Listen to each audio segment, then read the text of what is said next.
Okay, here we are, 13.8. We're on the first problem I'm going to do is number 2, and this is just to get you to see the power of the formula. We know that Stokes' theorem says that we can convert line integrals over closed positively oriented surfaces over to double integrals or surface integrals over the curl of f dot ds. And so what they want us to do in problem number 2 is they want us to compute this right here. They say, go ahead and compute this for that information. So what we're going to do is we're actually going to do this because we want to show how easy this will be for us to do. So we're going to look at this problem. This is the upper half of the sphere of radius 3. So we're just looking at this top one. And what we're going to do is we're going to try and find a closed curve that runs along the boundary of this surface. So remember this top hemisphere, I could reach my hand in up through the bottom, right? There's no cap on the bottom of this, just the surface. So if I look at this curve that goes around like this, the bottom base right there, I could call that C. It's positively oriented if I go in that direction. And if I walk on this and go around, the surface will always be on the left side of me, which is what we want to use Stokes' theorem. So what I need to do now is come up with a parameterization of that curve, which will be very easy for me to do. R of t will be 3 cosine t, 3 sine t. Of course, t will be between 0 and 2 pi. And then I just need to evaluate my, 0. I forgot this is three-dimensional. So I do have a z component of 0. And now what I need to do is, what's dr here? Well, I need to take the derivative of this. So r prime t is going to be negative 3 cosine t, negative 3 sine t, 3 cosine t, and then 0. And if you go back, remember on line integrals, and you can look in your formulas also, this is from section, this is way back, line integrals over vector fields.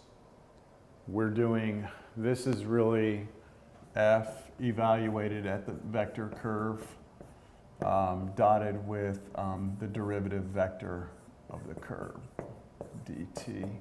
Well, it'll become a dt. Yes, that's what we've got to do. That's what this means. So that's why I'm doing this. And now, at this point, I need to plug into my field my components of my curve. So we're going to do, let's see, f evaluated on the curve is equal to, well, this is really nice because notice that z is 0 in all of this. So 2 times y is this, so 6 sine t, cosine of 0 is 1. So this is just going to be 6 sine t. And then if I let z be 0 here, sine of 0, 0, that whole thing is 0, really nice. And then on the last one, is that right? Did I write that down? Did I write that field down right? Yeah, I think I did. All right, well, it looks a little weird, but okay, x, which is 3 cosine t, times e to the y, which is 3 sine t. Like that. So I want to take that right there. And now I think I'm ready to set up the line integral. It's going to be, so this will be equal to the integral from 0 to 2 pi of this 6 sine t, 0, 3 cosine t, e to the 3 sine t, dotted with the derivative, which is here, negative 3 sine t, 3 cosine t, 0 dt. And when I dot those, I think I'm going to have some good stuff happen here. So I'm going to have integral 0 to 2 pi. And then this times this, we get negative 18 sine squared t. And then 0 times this is gone. This times 0 is gone. So that's it. dt. That seems too straightforward. So it is, but that's life. Okay, so now I'm going to pull negative 18 out. And then I'll have sine squared, which I know I can pull a half out of. And make it 1 minus cosine 2t. So I used that formula from pre-cal and then pulled the half out. And then that's going to be equal to negative 9, and then antiderivative of this with respect to t is t, minus, it'll be plus actually, plus, no, minus, sorry, minus sine 2t, evaluate 0, 2 pi. And when I plug in 2 pi, I get negative 18 pi. And when I plug in 2 pi here, I get 4 pi. Sine of 4 pi is 0, so it's gone. Minus, when I plug in 0 here and here, everything's gone. So we should just get negative 18 pi.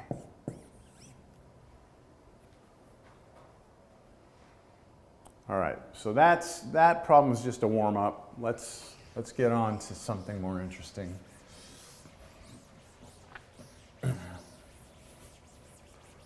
Let's look at number 6. So for 6,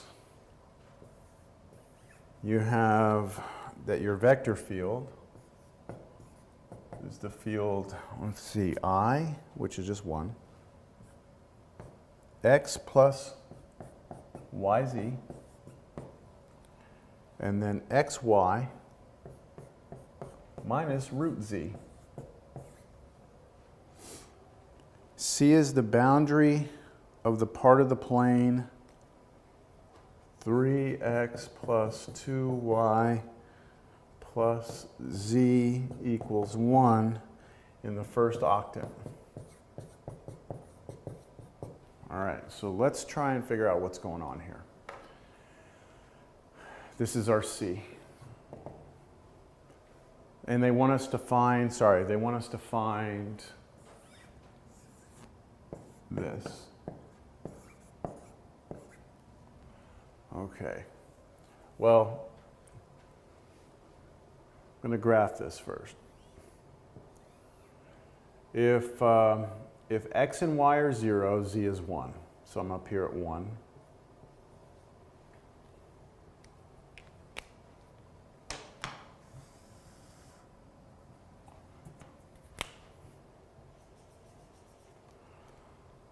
If y and z are 0, x is 1/3.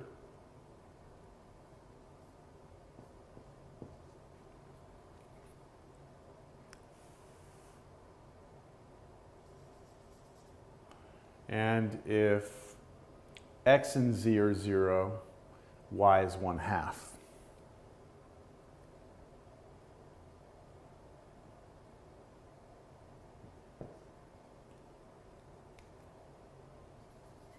Roughly speaking here, we have this plane like this, okay? And what does it say about orientation here? Boundary and plane. C is oriented counterclockwise as viewed from above. So if we look at this above, this is the curve, it's the boundary of this plane, so we're moving this way around. All right, now that's C. So we want the line integral over those like 3 segments.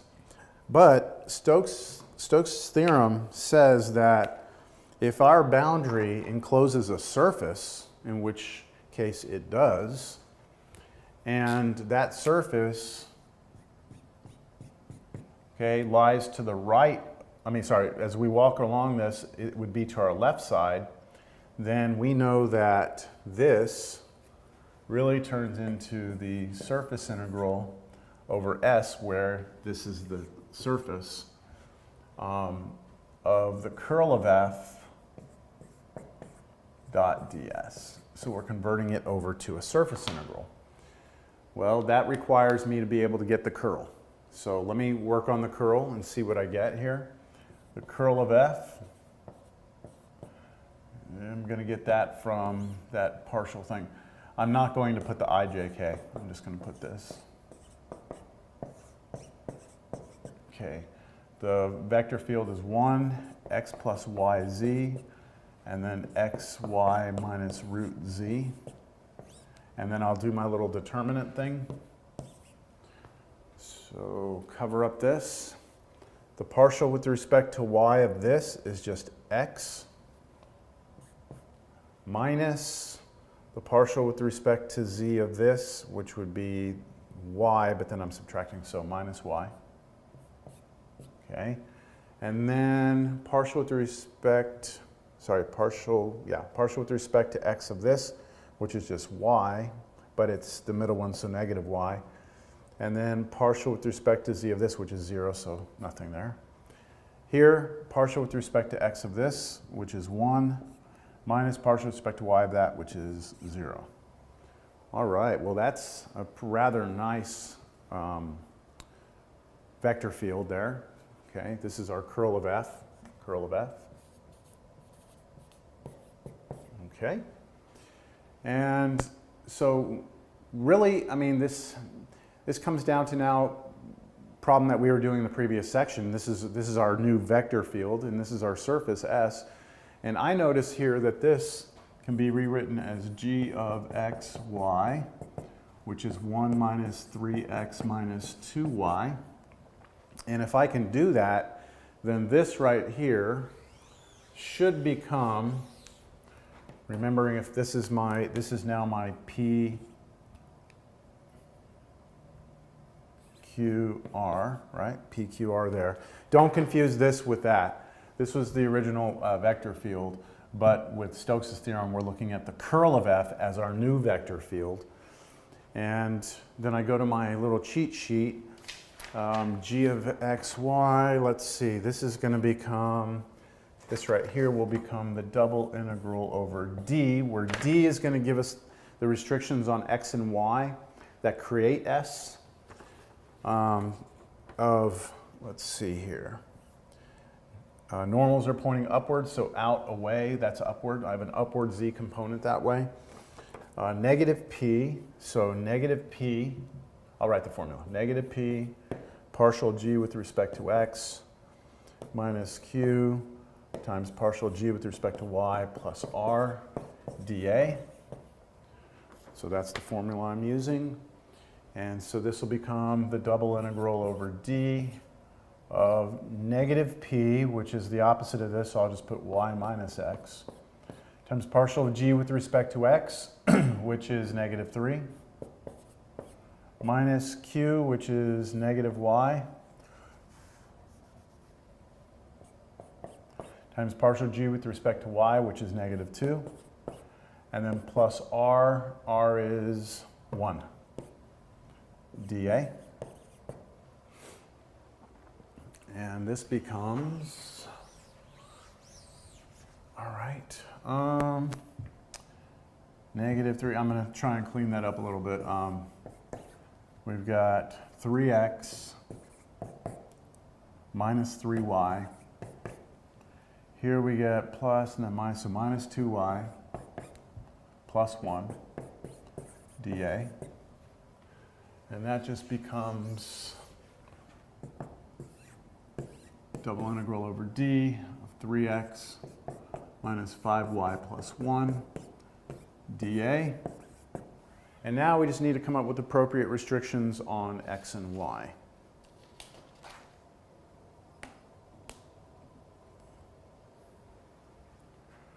Well, if we look here, to create this surface, which was actually g of x, y, we've got to go take a look at the ground here and see what we can come up with what type region we have down there. So let's take a look here. X, y. My x hits at 1/3. My y hit up here at 1/2. I'm trying to come up with some way to represent this region, because it's this stuff on the ground that's going to give me my restrictions on x and y. So how would you like to come up with that? What's your slope? Rise over run. Rise is -1/2 over run, which is 1/3. And when you flip up, you know, you get -3/2. So there's my slope. I know y equals the slope -3/2 x plus my y-intercept of 1/2. So right there, that's the equation of this line. Y equals -3/2 x plus 1/2. And it looks like my x's are between 0 and 1/3. So this is a type 1 region. So I should be in business here. This should be equal to integral from 0 to 1/3, integral 0 to -3/2 x plus 1/2 of 3x minus 5y plus 1 dy dx. I have to use that order of integration. I don't have a choice here. And I'm just debating on whether or not I should work this out. That's the first problem. I'll go ahead. So first I'm going to do the antiderivative with respect to y of this, which is going to be 3xy minus 5/2 y squared plus y evaluated y equals 0 to y equals -3/2 x plus 1/2. And then after that, dx. Well, the good news, when I plug in 0, everything goes away. So I've just got to be able to plug this in for all my y's. So this will be equal to integral from 0, oh, this was 1/3. 0 to 1/3. 3x times -3/2 x plus 1/2. That's there. Minus 5/2 times -3/2 x plus 1/2 squared. And then plus y, so plus -3/2 x plus 1/2 dx. Probably out of room there. Okay, I don't feel like doing that. That's too tedious. All right, 1/24. 1/24. After you take the antiderivative, plug in 1/3, plug in 0, subtract. That's what you should get. All right, let's look at number 8. Now, I didn't try and do the line integral. I went to Stokes' theorem, but I'm telling you that line integral would have been very difficult to do. All right, this time, our field for number 8 is xy, 2z, 3y. C is the curve that is the intersection of the plane x plus z equals 5, and the cylinder x squared plus y squared equals 9. All right, let me grab my coffee real quick. Oh man, I hope I'm recording. Okay, that scared me.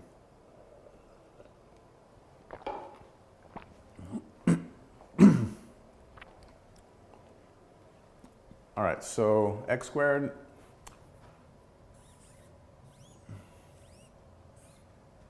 plus y squared is 9 is a cylinder. This is a plane. So we've got, imagine some plane that comes through here, right, and slices this thing. And we create this curve, which we will call C, positively oriented, like that.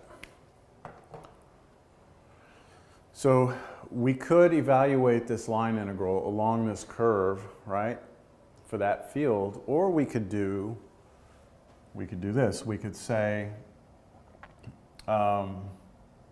let's do the double integral over S, where S is this surface here. Okay, that would be our S. S is the surface. We want curl of F dot ds. Okay, so let's do curl. Curl of F And we're just really hoping that this is going to get nice.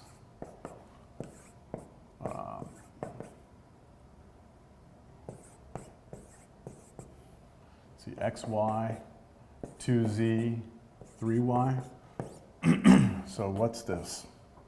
It'll be partial with respect to y of this, which is 3, minus partial with respect to z of this, which is 2. So 3 minus 2, that's nice. Cover up this one, partial with respect to x, that which is 0, is partial with respect to z of that, which is 0, so that's all 0. Cover this up, partial with respect to that, with respect to x of that, 0, with respect to y of that is just x, but it's subtracted, so minus x. So all you're getting here, very nice, 1, 0, negative x.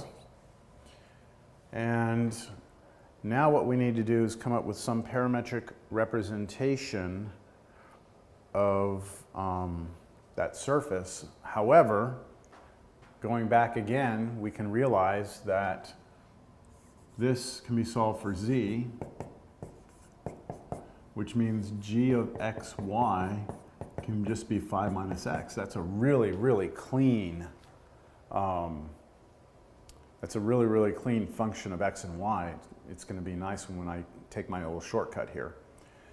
So here's where we are. This is our P, Q, and R. I'm doing that shortcut formula. Okay, so I know that this up here will be equal to the double integral over d. Now d is going to be what allows me to draw this. So I am at some point going to have to come here and look at the ground for my x and y restrictions, but that I think you can already see is going to be a polar region probably. And it's going to be, let's see, our normals are pointing up. So we are good with using this first formula. Negative p, partial g with respect to x, minus q, partial g with respect to y plus r dA. And p here for us is 1. That's really nice. 1, so we get negative 1 times partial g with respect to x is negative 1. Minus q, but q is 0, so that's all gone. And then r is negative x, so negative x, just like that. And dA. And now we have, I don't need that anymore, double integral over d of 1 minus x dA. So now let's just come up with the parametric, or some way of drawing this surface in terms of x and y. So down on the ground, here's our x and y. And we know that that looks like a great little polar region here. The radius of this was, let's see, 3. So we had 3 here, 3 here. So I know that I can let my polar restrictions be thetas between 0 to pi. And my r will be between 0 and 3. And I just convert this over. And that's going to be a pretty simple conversion, because all I have is 1 minus x. So this will become integral 0 to 2 pi, 0 to 3 of 1 minus x, so 1 minus r cosine theta, but then times r because I did polar, and then dr d theta. And without any more work on that, you distribute the r through there, you should get 9 pi. Okay, not so bad.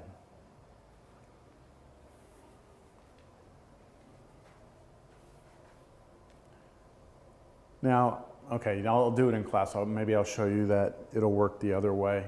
If we would have just done the line integral, that it would have also worked. But that seems like a lot more tedious.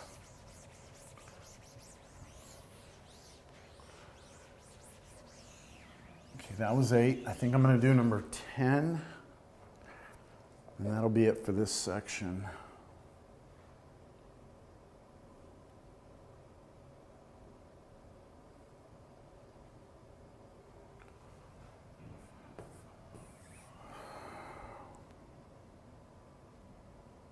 So they want us to do a line integral. Here's the vector field. X squared y, 1/3 x cubed, xy. And they wanted the curve C is the intersection of the hyperbolic paraboloid z equals y squared minus x squared and the cylinder x squared plus y squared equals 1, oriented counterclockwise as viewed from above. Yeah, that's going to be hard for me to draw. This one's not so hard. Let me do it this way. We know that this one right here is just our cylinder radius 1, infinite, right? Okay, z equals y squared minus x squared. So if y is 0, right? If y is 0, then this looks like a parabola pointed down. But if x is 0, it's a parabola pointed up. So this is like a saddle surface. Hard for me to draw this, but it's the surface in there. Okay, it's it's the curve of intersection. Let's see if the book tries to draw this. Yeah, the book does. I can't. Let me try and do it this way.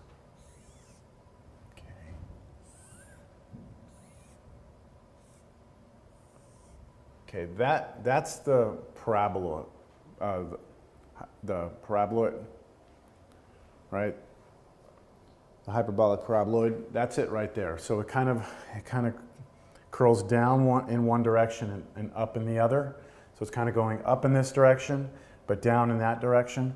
And then what we have is this cylinder that comes through and punches through this, and so you've got some curve on this surface. Okay, it's hard for me to draw it, but that's our C, okay?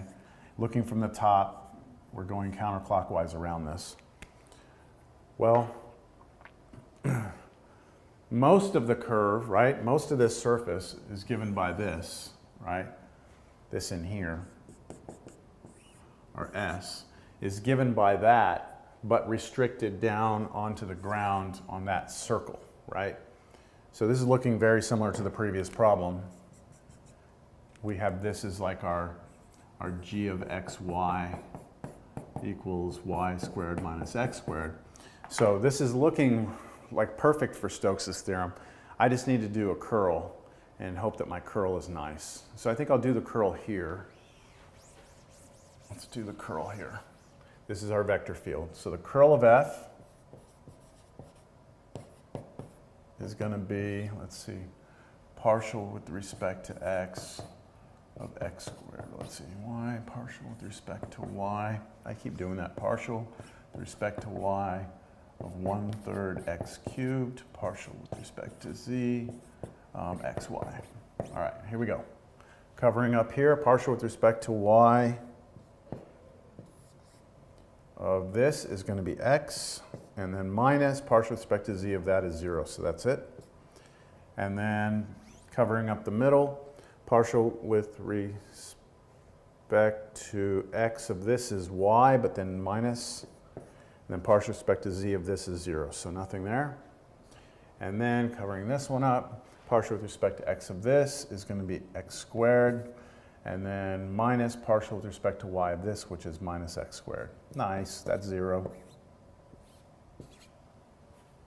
All right, so this is my P, my Q, and my R.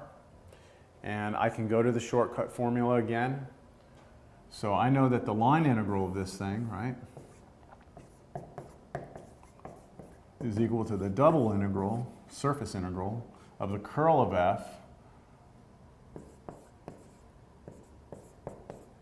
ds, but that, because of the shortcuts, double integral over d of, using my shortcut formula, negative p, so I'm not going to write it down again, negative p, which is negative x, times partial of g with respect to x, which is negative 2x, and then minus q So minus negative y is plus y. Partial of g with respect to y, which is 2y. And then plus r, but that r is 0. So that's it. dA over here. So here's where I'm at. I've got double integral over d. What is that? 2x squared plus 2y squared dA. I can pull the 2 out, like that. And now the region, I need to get my restrictions on x and y. This is a polar region. Theta's between 0 to pi. R's between, what's the radius of that thing? 1, right? Right here? 1, 0 to 1.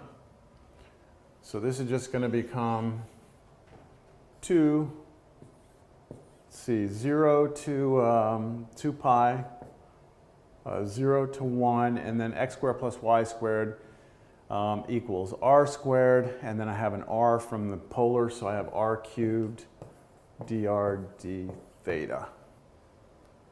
Let's see.